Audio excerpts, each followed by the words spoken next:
नारद नाना लोगों में भ्रमण करते हुए जब लोक में आए तो क्या देखा, तो दृष्टा सर्वे जनान क्ली समानता, जितने भी मनुष्य हैं बात बात की योनियों में जन्म लेकर के कष्टों का भोग कर। पहले तो मनुष्य की योनि में थे, कोई सत्कर्म नहीं किया जिसके कारण उन्हें पशु की योनि में जाना पड़ा, और पशु की योनि में पहुंच करके कष्टों का भोग कर। कौतेली का बैल बना रात दिए चखनी चख घूमत है, को हस्त बना पविसा कर ले पर किसी को तो बैल की योनि मिली, किसी को पशु की योनि मिली, किसी को हाथी की योनि मिली। नाना योनियों में भटकते हुए जब बाबा नारद ने देखा तो बड़े खुशी हुए, भगवान विष्णु के पास पहुँचे। एक बार कर तल कर वीणा गावत हर परम वीणा, क्षीर चंद गमे मुनिनाथा निवास सुखदा था। यहाँ भगवान विष्णु निवास करते हुए जाकर बाबा नारद पहुँचे। क्या देखा, भगवान क्षीर सागर में शीश नाग के ऊपर लेटे हुए हैं। सारे संसार की सारी प्रक्रियाएं देख रहे हैं, कौन क्या कर रहा है। तब तक बाबा नारद ने जाकर के प्रणाम किया, महाराज आपको साष्टांग दंडवत होता। आप भूतों के जानने वाले हैं, आपकी शक्ति अनंत है, आद अंत से रहते हैं, सद्गुण प्राणियों के आद कारण है। हे भक्त बिहारी भगवान हमारे कष्ट को दूर कीजिए। भगवान विष्णु नारायण आज तुम्हें क्या हो, कहाँ से आ रहे हो? बाबा नारद ने कहा, महाराज मैं इस समय मृत्यु लोक जा रहा हूँ। मैंने देखा जितने भी मनुष्य हैं मरने के बाद उनकी दुर्गत हो जाए।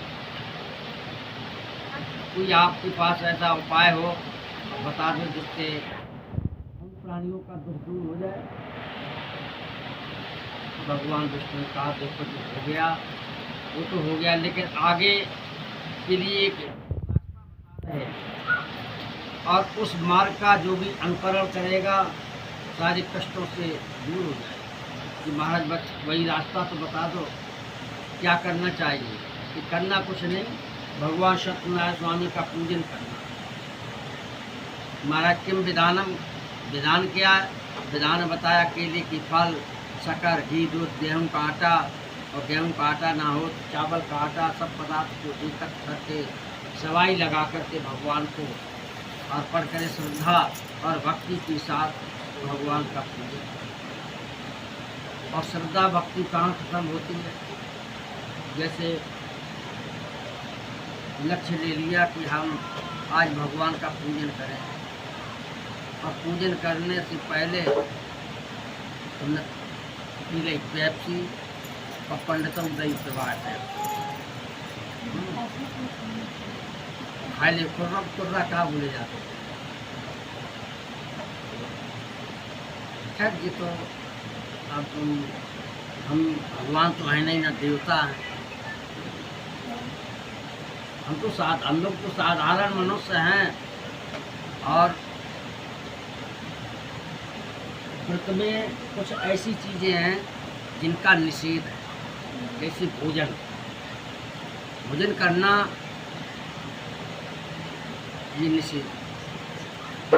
और फलाहार, दुग्धाहार और जितना पेय पदार्थ मतलब नहीं क्वार्टर, ये फलाहार के अंतर्गत आता है। तो एक बार फलाहार किया जा सकता है व्रत में। श्रद्धा भक्ति के साथ भगवान का पूजन करें, और पूजन करने के बाद भगवान से क्षमा याचना की मांग करें कि महाराज आवानम न जानम विसर्जनम पूजा चैव ज्ञानम क्षम्यताम परमेश्वर। महाराज न तो मैं आपको बुलाना जानता हूँ और न ही मैं आपको वापस भेजना जानता हूँ। हमारे पूजन में किसी प्रकार की कोई कमी रह गई हो तो क्षमा करना भगवान, क्षमा करना।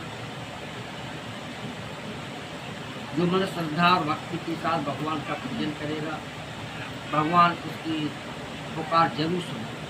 जो बंधन में पड़ा होगा बंधन से मुक्त हो जाएगा, जो भय होगा भय से छूट जाएगा। जिसकी जैसी जो भी कामना है, कामना के अनुसार भगवान से वैसा ही फल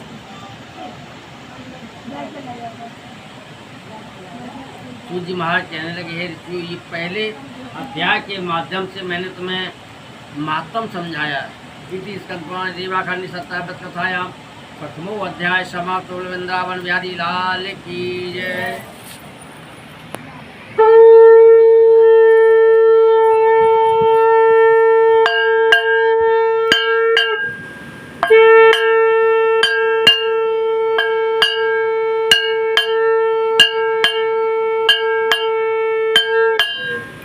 सत्यनारायण स्वामी की जय। प्रिय विद्यानाथ की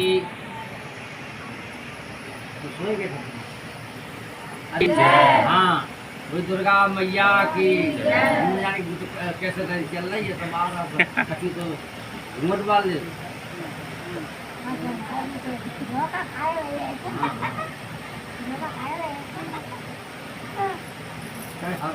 हमें तो जय पालो कर सभी जाना कितने खड़े नींद आ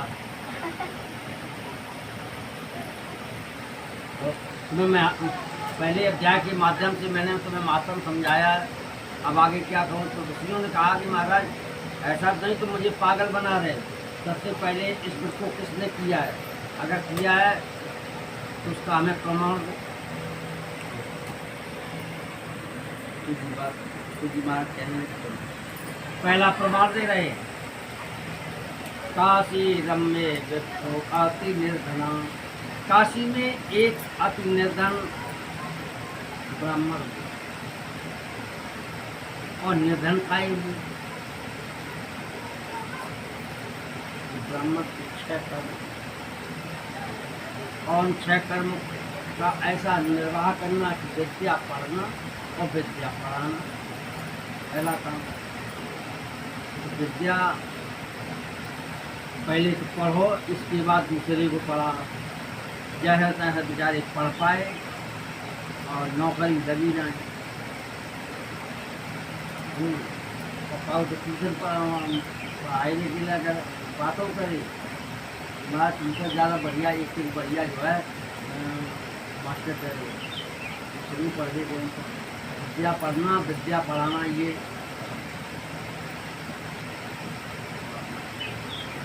यज्ञ करना कराना। अब यज्ञ दो यूँ से कोई करा नहीं, 5 साल में कोई यज्ञ करवा दिए, करवा जी ज़्यादा संपन्न और पैसा वाले हुए संपन्न हुए कोई करवा सकेगा बहुत बात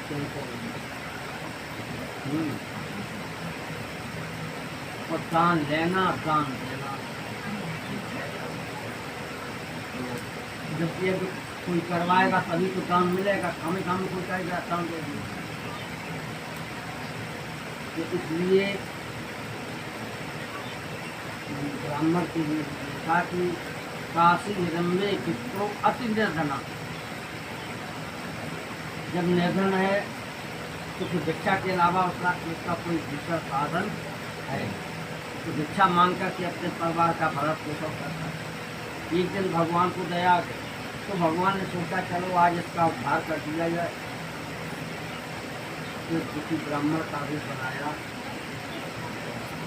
आदर पूर्वक पूछा किम अर्थम धर्म से विक्रम नहीं है ब्राह्मण, इस पृथ्वी पर क्यों भ्रमण करते हो, उत्तम को मैं सुनना चाहता हूँ। तो ब्राह्मण ने कहा कि महाराज मैं विधि ब्राह्मण हूँ, भिक्षा से बैबरी में भिक्षा मांगता हूँ और वातावरण पोषण हो जाता है। कितने घर मांगते कि महाराज के 5 घर से तुम्हारा गुजारा हो जाता है। तो महाराज जो हो जा मिल जाता है उसी से संतुष्टि है। उसी या कितने भिक्षा मांगने से मुक्ति मिल जाए तो दोबारा इससे बढ़िया क्या होगा, क्यों ये भी करोगी महाराज। इससे अगर आपके पास कोई ऐसा साधन हो बता सत्यनारायण स्वामी का पूजन करके महाराज विधान पीली की बाल प्रकट सारा विधान बता दिया और विधान बता करके भगवान को अंतर ध्यान हो गए। ब्राह्मण ने सोचा ये तो बहुत लंबा प्रोसीजर है।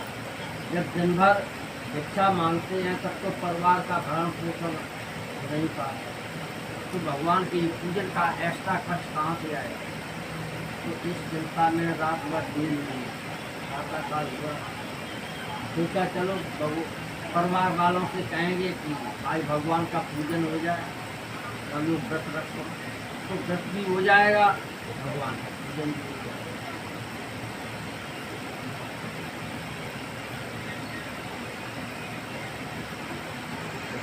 तो भगवान की ऐसी कृपा हुई, विद्या पर कृपा राम की हुई, पर कृपा कर सब कोई बिना मांगे ही बहुत धन घर आकर के अपने परिवार वालों को बुलाया, बंधुजनों को बुलाया, नगर निवासियों को बुलाया, सबके साथ भगवान का पूजन किया। और पूजन करने के बाद भगवान की क्षमा याचना की। भगवान ऐसे वांछित फल देने वाले हैं। उस ब्राह्मण की सारी स्थिति परिस्थिति बदले, भिक्षा मांगने से मुक्ति मिल गई। जब भिक्षा मांगने से मुक्ति मिल गई है तो आनंद के साथ जीवन यापन होने लगा, ऐश्वर्यवान हो गया, धनवान हो गया, सब कुछ। हर महीने भगवान का पूजन करने लगा। पूजन करते करते जब अंत समय आया तो भगवान के धाम को ही प्राप्त। तो सूर्य जी महाराज कहने लगे, हे ऋषियों, ये पहला तुम्हें प्रमाण दिया जिसने भगवान का पूजन किया, अब आगे क्या कहूँ। तो ऋषियों ने कहा कि महाराज, उस ब्राह्मण के बाद फिर किसने पूजा, ये हमारे इच्छा। तो बताने लगे, एक समय का वृतांत है। वही भिखारी ब्राह्मण अपने जीवन काल में भगवान का पूजन करने के लिए तैयार हुआ तो क्या देखा, सतमंत्री काष्टपति का समागता। इसी बीच में एक लकड़ी का व्यापारी लकड़ी का गट्ठा सर पर रख करके और बाजार में बिक्री करने के लिए जा रहा है।